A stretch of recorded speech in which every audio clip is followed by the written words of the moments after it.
பேர் தனலட்சுமி. நான் முதலியார்பேட் தொகுதி, புதுச்சேரி மாநிலம். சரிங்களா? நான் தமிழக வெற்றி கழகத்தில் உறுப்பினராக இருக்கேன். எனக்கு தளபதி அண்ணனா உயிர். அவர் எப்படியாவது முதலமைச்சர் ஆகணுன்றது இளைஞர்கள், பெண்கள் எல்லாருமே அவருக்கு ஆதரவு கொடுக்குறாங்க. ஒரு வாய்ப்பு கொடுங்க. வாய்ப்பு கொடுத்தாதாங்க நல்லது நடக்குதா கெட்டது நடக்குதான்னு தெரியும். நல்லது நடக்கணும்னு நினைச்சுதானே அவ்வளோ கோடிக்கணக்கான வருமானத்தை விட்டுட்டு வராரு. வாய்ப்பு கொடுங்க ஃபர்ஸ்ட். அதுக்குள்ள வாய்ப்பு வரத்துக்கு முன்னாடி இப்படி ஆகும் அப்படி ஆகும்னு ஏன் பொருளையே கிளப்புறீங்க? வாய்ப்பு கொடுங்க. சரிங்களா? இந்த கரூர் துயரத்துக்கு அப்புறம் பாண்டிச்சேரிக்கு வராரு.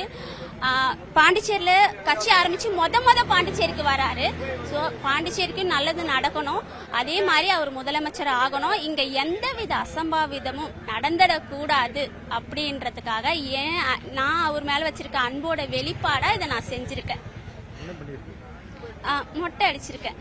இந்த முடிய அடையார்ல இருக்க கேன்சர் இன்ஸ்டிடியூட் கேன்சர் பேஷண்ட்டுக்கு நான் தானமா கொடுக்க போறேன். என் தளபதியான சொல்ல மாதிரி நாங்க இருக்கிற எல்லா இடத்துலயும் நல்லது மட்டும் தாங்க நடக்கும். அந்த முடிய கூட வேஸ்ட் பண்ணாம ஒருத்தவங்களுக்கு தானமா கொடுக்கறன்ற எண்ணம், அவரோட மோட்டிவேஷனல் ஸ்பீச், அவர் தான் எங்களுக்கு பெரிய இன்ஸ்பிரேஷனே. ஒரு நடிகரா இல்ல தலைவராகவே ஒரு பெரிய இன்ஸ்பிரேஷன். நடிகரா பார்க்காதீங்க. அவ்வளோ கோடிக்கணக்கான சொத்தை விட்டுட்டு அவர் வருமானத்தை விட்டுட்டு அவர் வராரு. ஒரு வாய்ப்பு கொடுங்க. நல்லது நடக்கலாம், அதுக்கப்புறம் நீங்க முடிவு பண்ணுங்க. ரெண்டுத்துக்குமே ஆகணும். புதுச்சேரிக்கும் ஆகணும்.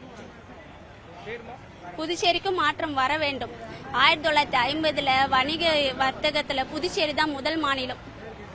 துபாய், சிங்கப்பூர் எல்லாம் விட அவ்வளோ வர்த்தக ஏஎஃப்டி மில், சுதேசி மில் எல்லாமே நீங்க கேள்விப்பட்டிருப்பீங்க. இப்ப அதெல்லாம் எதுவுமே கிடையாது.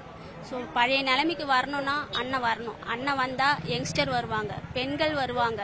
ஒரு பெரிய மாற்றம் வரும் அரசியல் சட்டமைப்புல.